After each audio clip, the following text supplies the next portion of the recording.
Hi everyone. Welcome back to the CADfx channel. Today, we're starting with the very first and most essential tool in AutoCAD, the line command.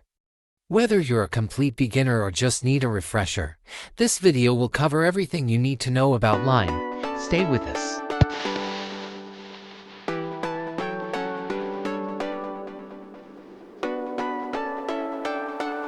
The line object is the most basic and common in any kind of AutoCAD drawing. In AutoCAD, each line you create is an independent object that can be modified separately. You can control its properties like layer, line type, and line weight to match your design needs. We can use the line tool from the Draw panel or type the line command in the command line. Then, we need to specify the starting point and the end point of the line, usually by clicking with the mouse. You can continue drawing lines as long as you want. If you want to close the shape, just type C and press Enter to close the object. We can also draw lines using specific coordinates. As shown earlier, type L to start the line command. Then, type the X and Y coordinates for the starting point and press Enter or the space bar. Next, type the X and Y coordinates for the end point and press Enter again to finish the line. When creating lines using coordinates, there's one important thing to remember. That's dynamic input. You can on and off dynamic inputs using F12 function key or using icon on status bar. If you don't see the dynamic input icon, click the customization button at the bottom right and tick dynamic input to turn it on. Now let's see what happens when dynamic input is on and when it's off. When dynamic input is on, input boxes appear near your cursor, letting you type coordinates, distances, and angles directly on the screen.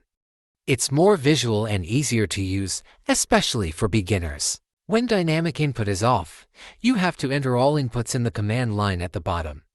Some users prefer this for more precise control. When drawing lines with coordinates, dynamic input affects how coordinates are interpreted.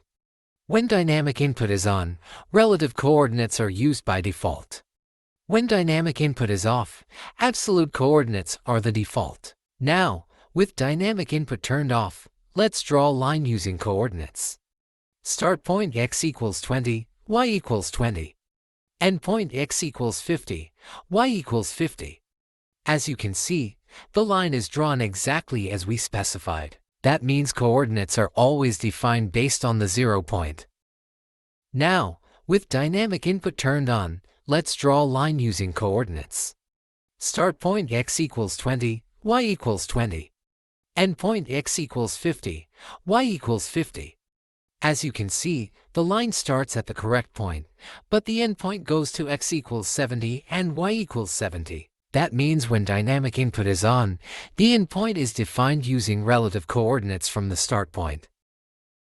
Okay, now I think you understand how to draw a line by clicking on the screen, and you've also learned how to draw using coordinates both with dynamic input on and off. In the next video, I'll show you more methods you can use to draw lines in AutoCAD. Join us to improve your AutoCAD knowledge and sharpen your skills with CADfx. Don't forget to subscribe to the CADfx channel for more videos like this. And if you have any questions about this command, feel free to leave a comment below. Thank you for watching.